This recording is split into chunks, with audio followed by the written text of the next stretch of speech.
Dzikamai. Murume wangu anozoda imi mukaita sei? Maissues mazhinji atinodhila nawo ndeyekuti murume wangu akandiitira chifambi. Ndobva maita sei? Saka ndobva ndamurevenge awo. Vazvazodi.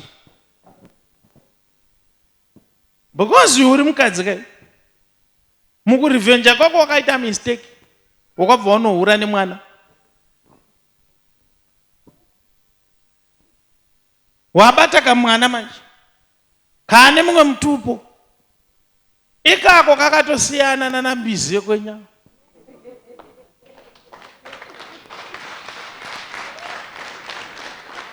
Kana uchitoziva hako kuti uri kuchengetesa murume mwana asiri wake, uya undoone.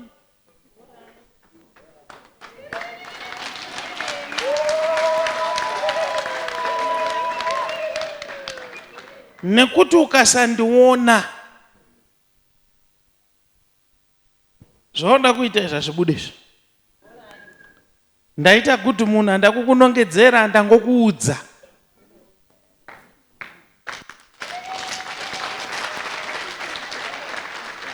Uya.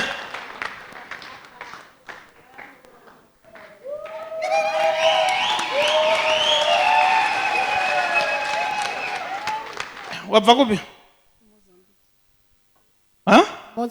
Mozambique. Taura tinzi kuri kuti. Wanzwa here zvandataura kuti usiriwe? Ndazvinzwa. Wanzwa kuti chi? Ndazva kuti uri kuchengetedza mwana asiri wa kuti uri kuchengetesa murume mwana asiri wake. Uri kuchengetesa ndeupi? Ndewandirugara naye. Uri kumuchengetesa mwana upi? Uyu ndinaye.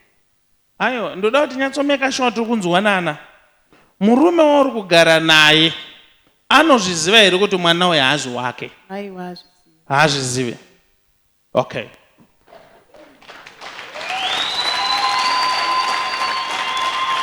Baba vemwana uyu vari kupi? Vari Mesika. Ko iwe nemurume wako uyu muri kugara upi? Tiri kugara Vanduzi ngokuti mwana wairwara ne ndakazobva Vanduzi ndoenda mpaka mama kuti. Alright. Ndoda kuti panongopera service uyo ndoone ndikudze zvekuita. Enda unogara pasi. At least ukauya wega kandi handizonyanya udhomoka ndongoitawo zviri right.